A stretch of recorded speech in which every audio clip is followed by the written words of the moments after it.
Sampai saat ini kita sudah belajar tentang kalimat-kalimat positif, cara membuat kalimat yang positif. Misalnya kalimat saya seorang mahasiswa, ana thalibun. Kamu seorang petani, anta fallahun. Dia seorang dokter, huwa tabibun.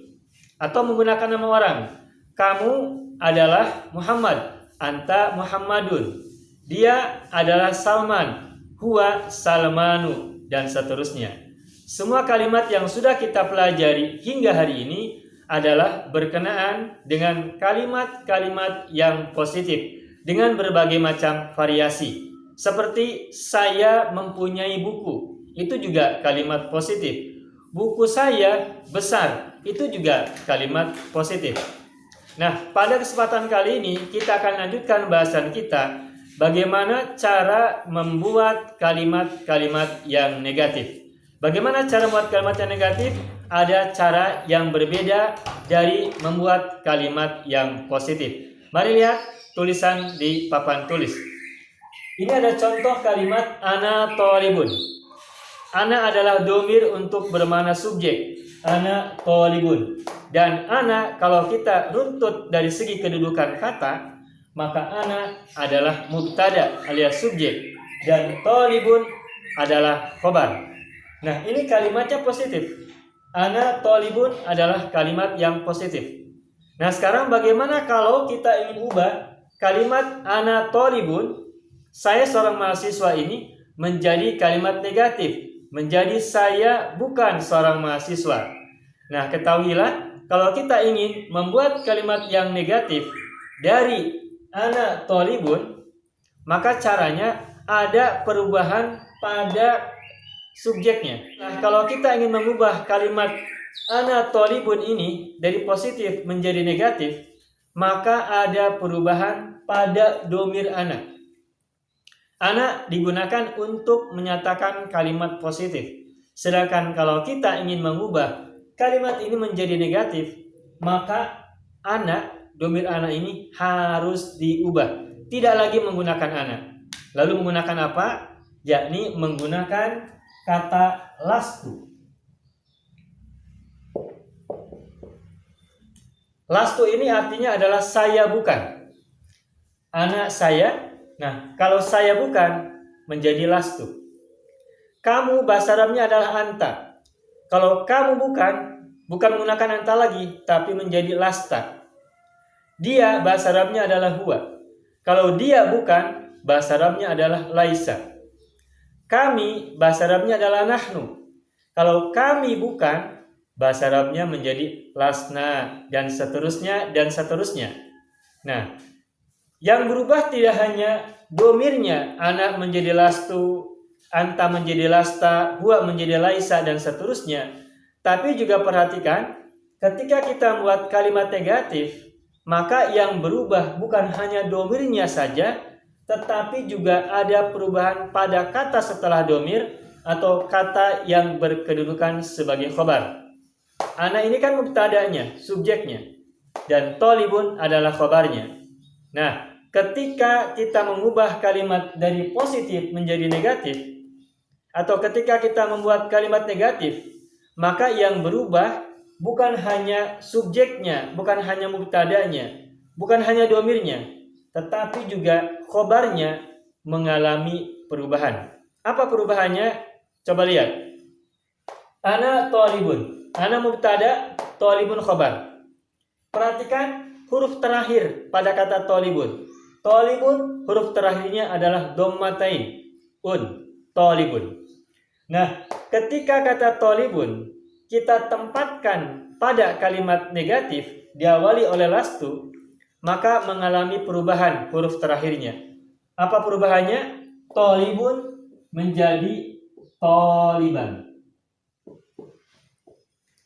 Perhatikan huruf terakhirnya.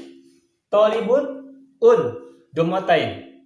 Nah, ketika thalibun kita tempatkan pada kalimat negatif setelah lastu, maka mengalami perubahan thalibun menjadi thaliban. Ujungnya menjadi fathatain alias tanwin fathah. Kenapa mengalami perubahan? Karena thalibun ketika diawali oleh lastu, maka kedudukannya menjadi khobar lastu alias khobar laisa. Dan setiap khobar laisa, harokat akhirnya mengalami perubahan. Nah, ketika ana tolibun, maka menjadi lastu toliban. Terus bagaimana kalau misalnya kalimat yang lainnya ana tolibatun, kalimat muannas, ana tolibatun. Ana mudzakkar dan muannas sama. Nah, tetapi khobarnya tolibun, kalau untuk muannas menjadi tolibatun. Bagaimana ketika diterapkan dalam kalimat negatif? Ana tolibatun.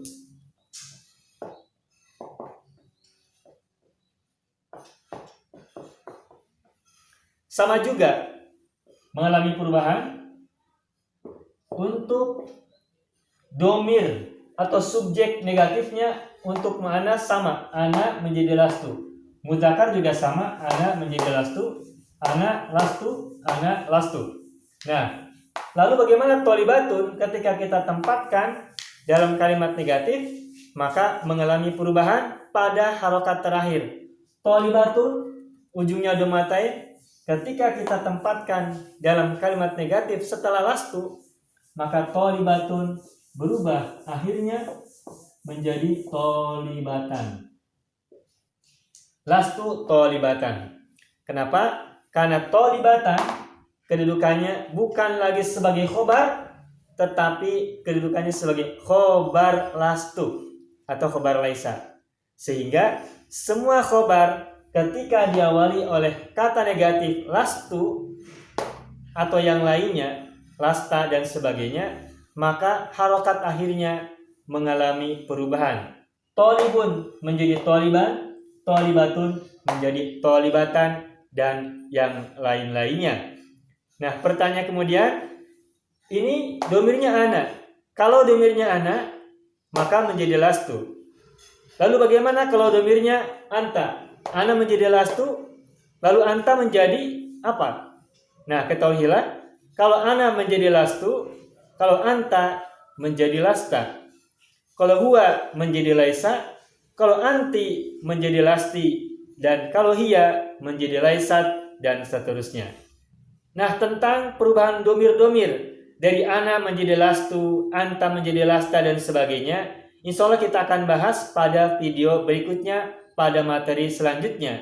Dan kali ini kita baru mempelajari cara mengungkapkan kalimat negatif, ada perubahan, ada perbedaan. Contohnya, ana tolibun menjadi lastu toliban, ana tolibatun menjadi lastu tolibatan. Dan berikutnya setelah ini kita akan belajar perubahan domir dari positif menjadi negatif secara keseluruhan. Dan domir-domir tersebut ketika berubah dari positif menjadi negatif harus kita hafalkan semuanya agar kita mampu membuat semua kalimat negatif untuk semua domir yang berbeda-beda. Baik domir mudzakkar maupun domir muannas, baik domir mufrad maupun musanna maupun jamak, semuanya ada perbedaan. Ana menjadi lastu, anta menjadi lasta, huwa menjadi laisa, dan seterusnya. Demikian perkenalan kita tentang bahasan kalimat-kalimat negatif, dan kita akan lanjutkan pada video berikutnya. Demikian, ma'an najah.